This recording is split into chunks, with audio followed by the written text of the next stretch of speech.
What's going on, everybody? Back from the Paul Bunyan show. We left a little early. I went there Friday, and we didn't go back Saturday.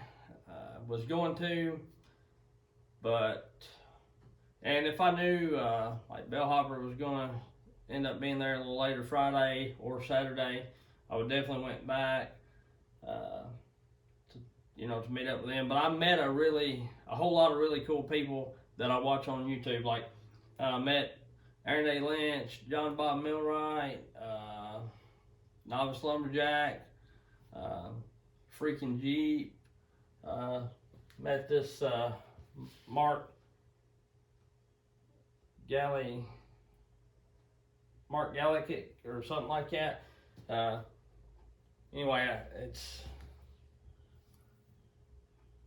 that's his YouTube channel, or I'll show you his YouTube channel, which y'all probably don't need. He's got a bigger channel than I do. It's like 50,000 subscribers. But I met him, and then I found another channel, but they was letting you write your name on a saw, big saw blade, and they was taking YouTube channels, and letting you write down your YouTube channel. And the Paul Bunyan show is really YouTube creator friendly. Like, there's a lot of signs here and there that says YouTube creators welcome. I guess they're wanting to get their product on YouTube. And I know I don't have a big channel, which I just started, 8 months ago or so. But anyway, it's really cool. And, of course, I met Buck, and I've already posted some shorts of that. And I met a couple other YouTubers, and Meet the Morgans was there. I didn't stand in the long line to meet them. Because really, what do you say?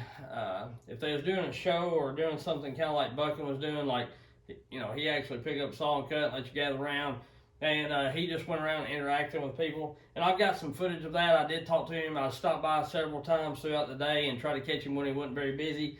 Of course, how that goes. There's always somebody wanting to talk to him. And I recorded some of it, and some of it I didn't, because, I know you can record and do whatever you want to, but just out of respect, I just feel like some things, if he wants it shown, he can show it, or, whatever the case may be.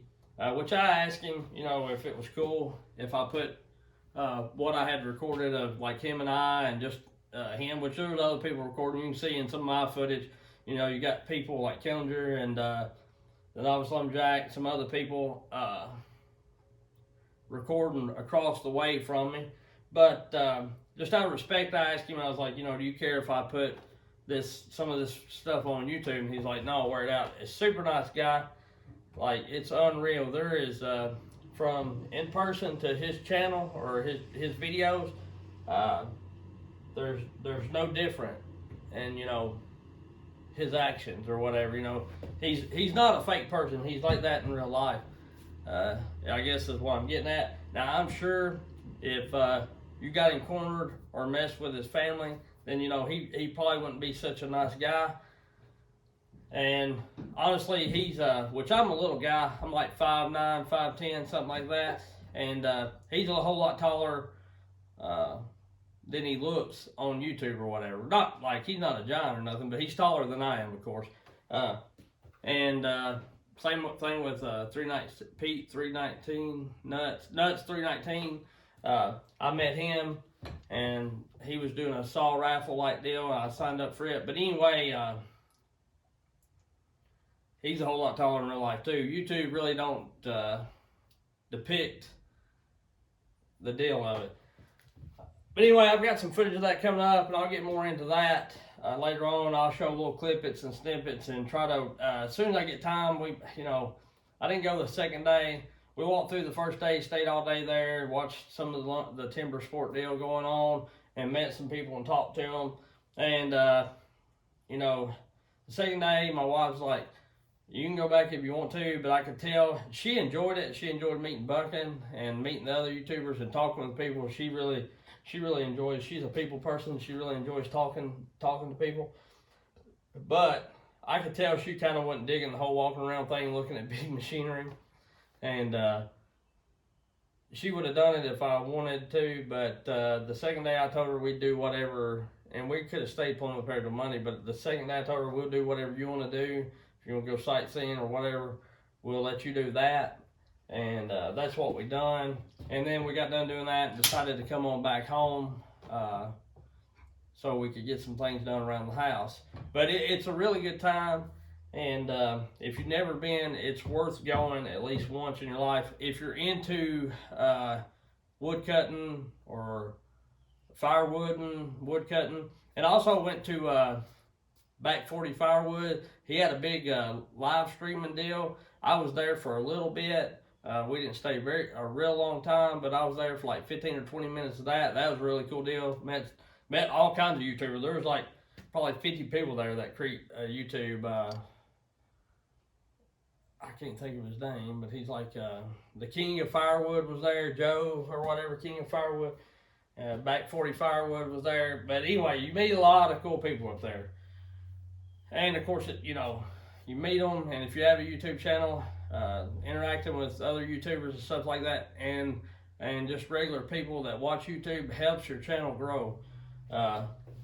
So it was a fun time, and if you've never been, like I say, and if you're in that kind of stuff, I think you ought to go and check it out. They've got something there for everybody, whether you're falling timber, if you're a full-time logging operation, if you're a tree guy, tree service, or if you're just a hobbyist, or whatever the case may be. If you have something to do with chainsaws or firewood or wood individual, and sometimes some of it's not even to do with that, they've got a little bit more than that there too. Wood carvings, they have people selling a lot of wood carving saws and different things.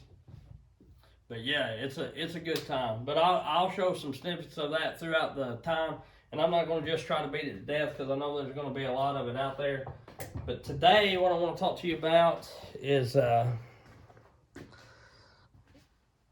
this 462. I found this in Cambridge, Ohio, which is about 10 or 15 minutes, I think, west of the Paul Bunyan show. It's mainly where everybody stays when they're heading to the Paul Bunyan show, because there's really nothing where the Guernsey County Fairgrounds. I don't think there's a whole lot of places to stay. So I found this at the Royal King. We stopped by the first or second night after we got done. We seen the Royal King, and I love Royal King.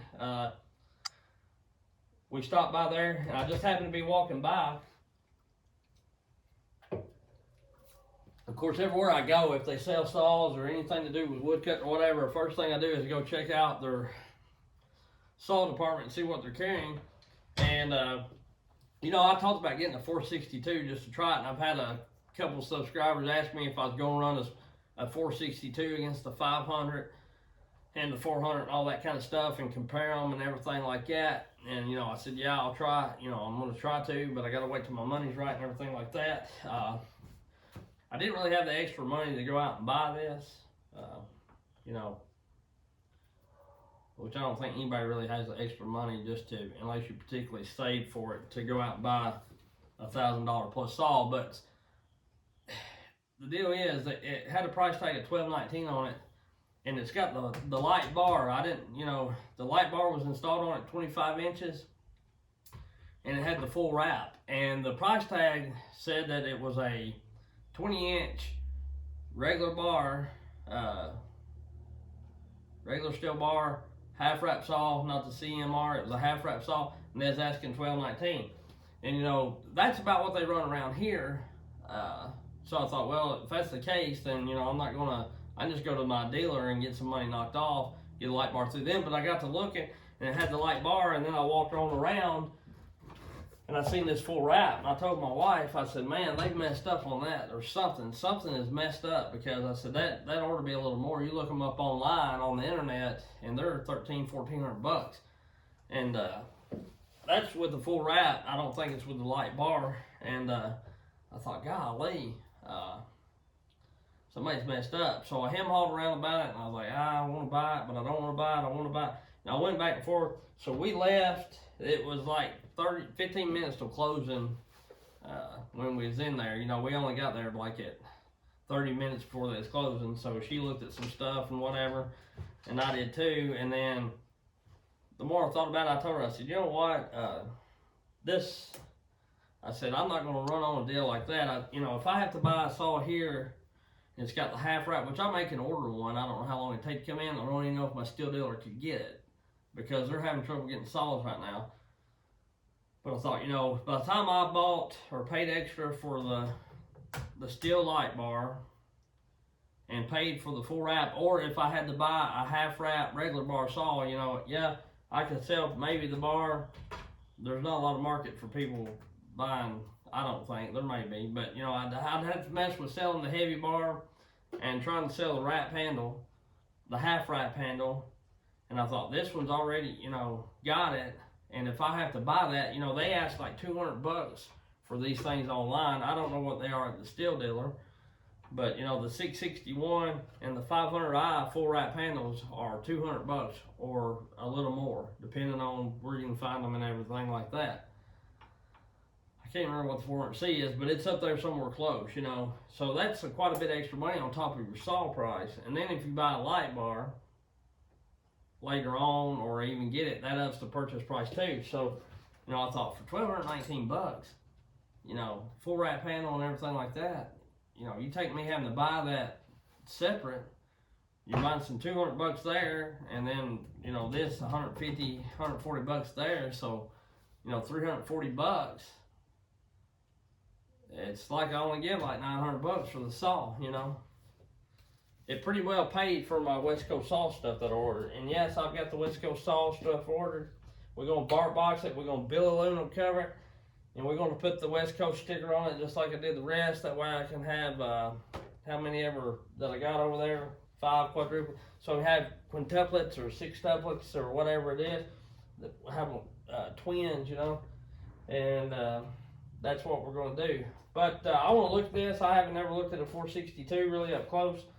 It'll be the first time. This one is West Coast set up. It has the large clutch cover. It has the double dogs and the chain catch. So I didn't have to order that with my West Coast kit, which it comes with it. And it did save me a little money. I didn't order a filter. Of course, I always run the uni filters. And when I quit running them uni filters, I'm probably honestly going to go to the green weenies. I think they may filter just a little better than them other unis do, just because they're a little thicker filter. And I may be wrong. I may run them all different. These Stihl saws seem to me a little fat by the time you put a bark box on them and stuff until they break in. Like I run that 500i cutting firewood the other day and little stuff, and it didn't hardly 4-stroke at all. Now when I first got it, it 4-stroked quite a bit, but that saw has more tanks on it. That and the 400C has more tanks on it than any of the newer Stihl saws that I've got. But I think the 500i actually has a little bit more time on it, and it's starting to get out of that 4-stroke stage when you ain't got it in under a load. And I think Stihl may do that. I heard from somewhere, and I don't know how true it is, I heard that Stihl does that kind of on purpose until it breaks in. Now whether that be true or not, I don't know. I have heard a couple people say that they quit 4-stroking whenever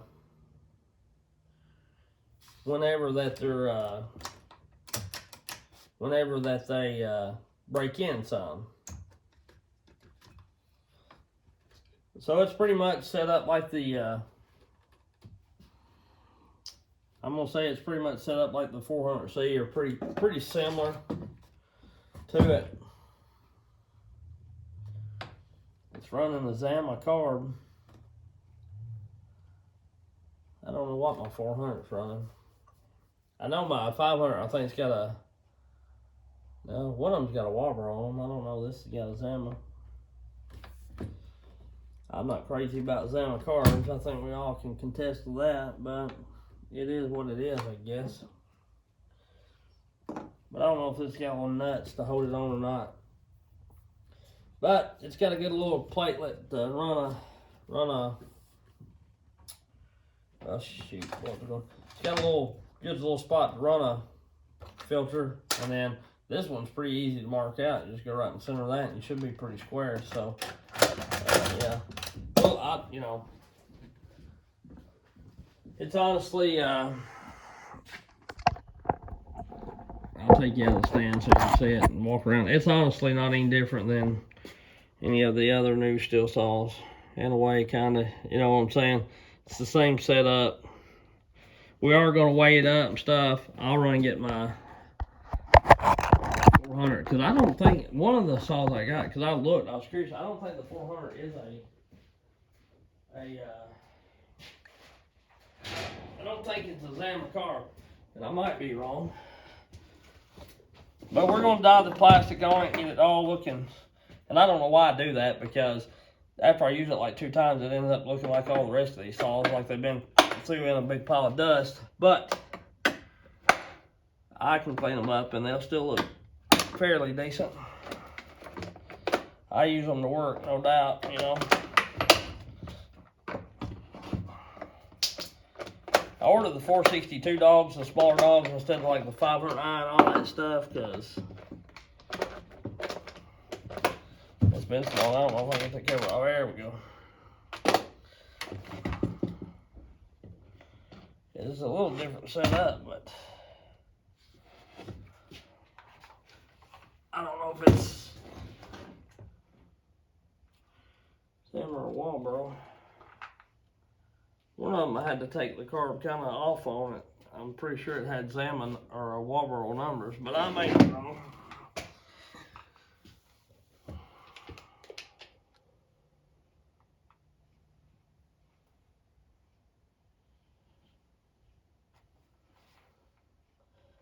It's got some dust in it for sure.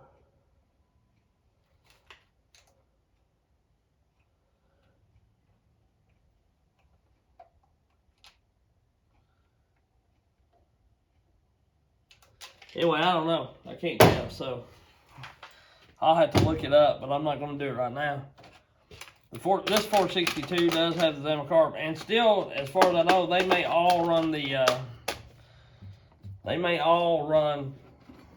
Zamacarbs, because I'm going to tell you right now, Dolmar Makita runs Zamacarbs, and they're a German company for sure.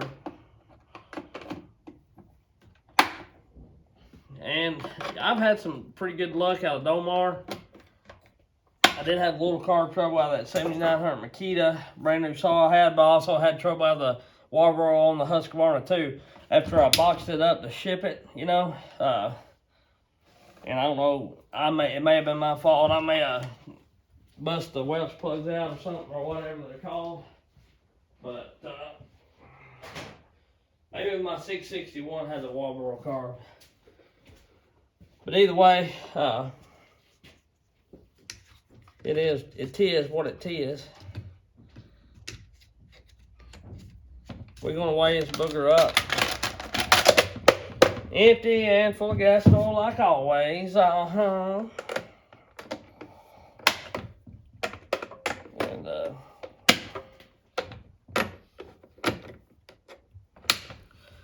I got some wedges and some hard head wedges. I'm gonna try them out too. I got the 2 axe handles from Buck and Billy. Though it's the 2 that he made out of that he carved out by hand himself. Made the 2 templates and sent them off to have them lathed or whatever. They're that design. They're his actual design. So, and they weren't bad on price. I bought one. A wedge banger first, because I thought, man, I want a wedge banger, you know, or I need a wedge banger. That's what I wanted. And they were priced really good. He was really good to deal with. And I told my wife, I said, you know, while I was there, I said, I wish I just went ahead and bought me another handle. So, as I was talking to Bodie, the novice lumberjack, she went over there to talk to Buckin and bought me the splitting handle and got him to sign it, and then got 2 shirts from him. So, like I say, super nice guy, a heck of a sawsman. He knows how to run a saw, and I guess the reason why he's got such a big following, I know there's some people that don't like him or whatever. But he is really good with a saw, and you can tell when just watching him in person, you can tell he really, really loves running a power saw, chainsaw, whatever you want to call it. He really enjoys it, and you can see that it comes out through his expressions for sure. So I was super pumped to meet him for real, and I've learned stuff from him, you know.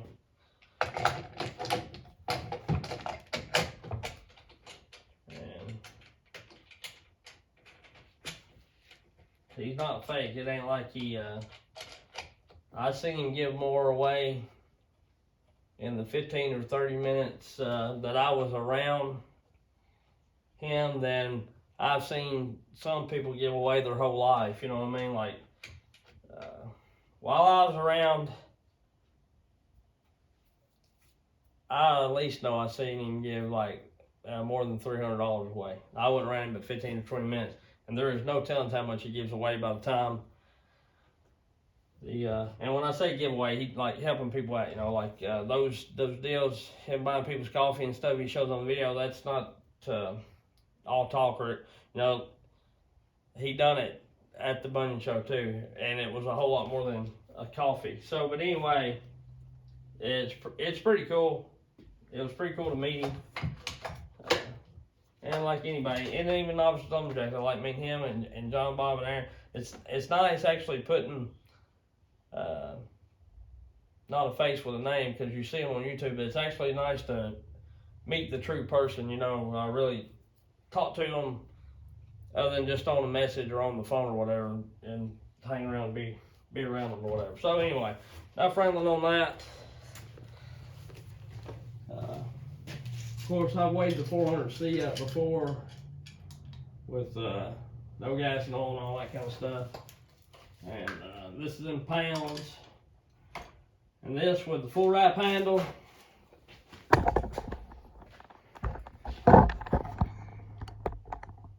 Yeah, it's 1404, 1406. I think it's bouncing out 14.8, and that's exactly what Stihl claims it to weigh with the full wrap. I think if you take the full wrap off, it's like 13.8 or 13.9, maybe 14. I can't remember exactly. All right, we're gonna put some gas and oil on this thing, and then we're gonna weigh it up. And my shop's a little dirty. I've been super busy before we left, and didn't get a chance to do much cleaning. So, and I may even cut a little bit with it. Well, I may do it. I may make it another video. I may fire it up, do first fire up, and all that. And I'm about out of borrowing gas. I just had like 5 gallons a couple weeks ago. I wish I could buy this crap by the 55-gallon drum. Oh, Lordy. Got her a little too full. Brand new saw, she's gonna run down it. Ooh-wee. Bessie, Bessie, Bessie. What a messy. Just let that run off real quick until I get my gas over here. But, like I say, I'm going to incorporate more of the Bunyan Show videos here and there. I've got to go through. I may mash them all up once I get done doing some shorts, you know. Mash it all together, every bit of my footage. Because I just got bits and pieces of this and that. Every bit of my footage probably won't equal up to about maybe 20 to 30 minutes.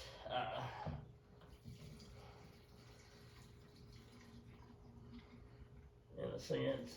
So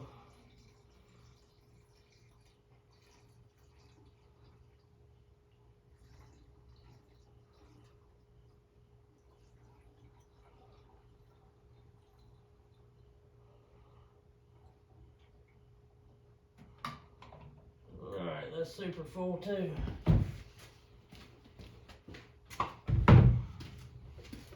And I'm gonna run this before I bark box it and do all that. I would like to dye the cover, but I'm not going to do that yet. I'm going to run it against that. I'm going to run it against that 400 just to see if that 400 with the bark box and everything makes a difference, which I may have to put full skip chain on this, because I think I'm running full skip chain on that, brand new full skip, yeah. With the drags knocked down just a little bit. I may have sharpened that once, I don't know if I have or not. I'll have to look at it. Yeah, I have sharpened it once, but I ain't cut with it since I sharpened it, so. Well, I may run them against each other and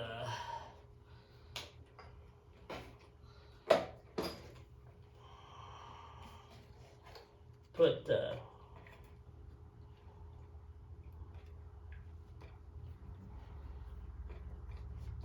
the bar and chain out on them or something, I don't know. But I want to get a hunk of wood that's pretty big, that way when the bark box and them stuff comes in, then we can compare it to that, you know what I mean? But I hate to get the saw terribly dirty before I dye the plastics, because then you end up gotta wash all the grease and oil off everything for real. Now we're gonna weigh this real quick with this bar. Then I'll figure out what I'm gonna do barred up and we'll see where we're at. Alright. I went off and I'm gonna cut this off because this video is getting long. But sometimes I've found the long videos do pretty good. Better. So putting gas and oil in it, 15.8 or 15.8 again. And I don't know if that was 14.08 earlier or 14.8, but anyway, it added about a pound or so. It might have been 0.8, but anyway, y'all seen it. It's I think y'all did. Y'all can see that. That's 15.78 now. But anyhow, that's what you got, full of gas and oil, 4-wrap handle. To me, that's not bad. And I know, like I used to be a big Husky guy, you know. And I still like Huskies. I'm not knocking them at all. It's just,